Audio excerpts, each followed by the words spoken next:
If you look at the state of dating and relationships in society today, it's pretty clear that there is a fundamental lack of understanding about what it takes to make a romantic or sexual relationship work. Everyone seems to be having problems and making the same basic mistakes as everyone else, and we do not seem to be learning as a society. Maybe I've been watching too many daytime talk shows. Maybe I've seen too many failed relationships amongst family, friends, and strangers. But this is my observation. In this video, I will discuss exactly what it takes to make a relationship work, based on what I've learned from my own and other people's successes and failures in the realm of dating and relationships. The basic foundations. For any building to stand up, it must be built on solid foundations, otherwise it will fall down. The same is true in relationships. You need strong foundations, or you will fail. These are the four main foundations that are required for a successful relationship: honesty, trust, respect, communication.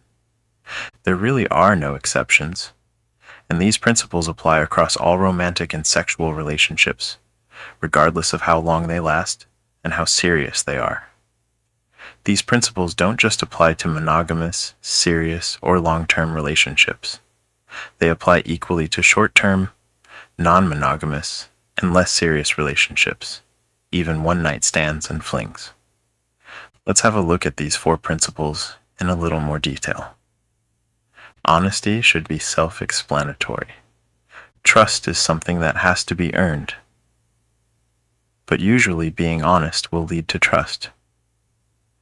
Respect means treating each other right, without nagging each other, without being controlling or trying to change the other person, without being abusive or putting each other down, without arguing, etc. Total respect has to be earned, but treating each other right should be a given. Communication means being able to talk totally openly and honestly with your partner about anything, and being able to speak your mind and discuss your thoughts and feelings freely. Communication applies both in and out of the bedroom, by the way. One of the keys to a great sex life is to communicate your sexual needs to your partner. Also, communication helps prevent silly arguments. Instead of arguing, talk things through openly in a mature manner. If any one or more of these foundations is missing, the relationship will not last very long. It will eventually crumble to pieces and end up causing you unnecessary stress, drama, and heartache. And you're likely to go your separate ways full of bitterness and resentment towards each other. On top of these four foundations, you also need sexual chemistry and compatibility. Sexual chemistry may seem like a very abstract concept, but really it means having that spark of sexual attraction between two people. Sexual chemistry absolutely must be present in a romantic or sexual relationship, otherwise what you're left with is basically a platonic friendship.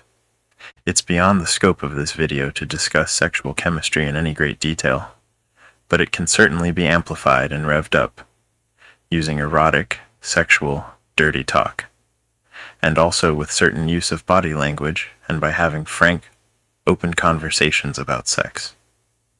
Compatibility means how well you click as people, as well as how compatible you are sexually. You need to be on the same wavelength both in and out of the bedroom, basically. Rules and boundaries. There's one more thing any successful relationship needs, and that is rules and boundaries.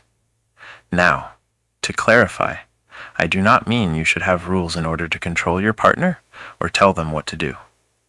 That is not what I mean at all.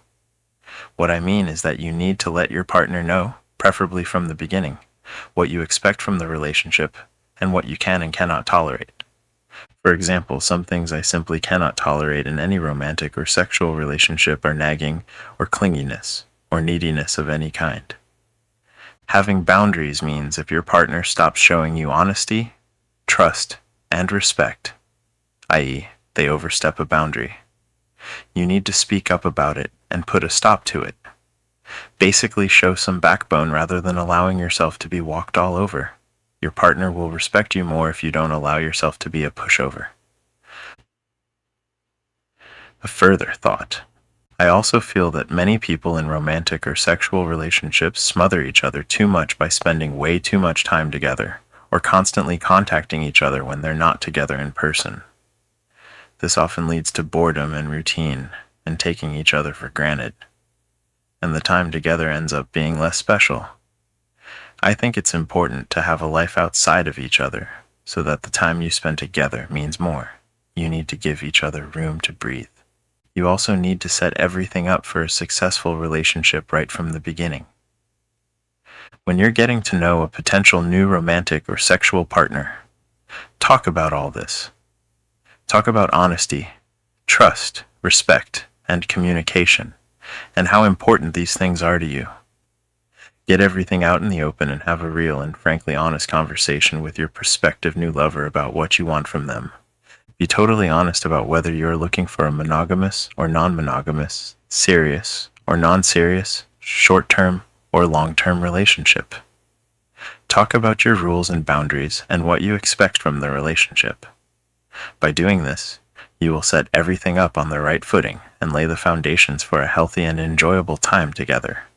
Also, talk openly about your sexual needs with your partner. Don't try and be a mind reader. Remember, it's easier to have a successful relationship if you set things up the right way from the start, rather than trying to fix a broken relationship later on down the line. When you get the principles I've discussed in this video, you will find you start having more fulfilling relationships, and you can quickly and easily weed out those who are right for you versus those who are not.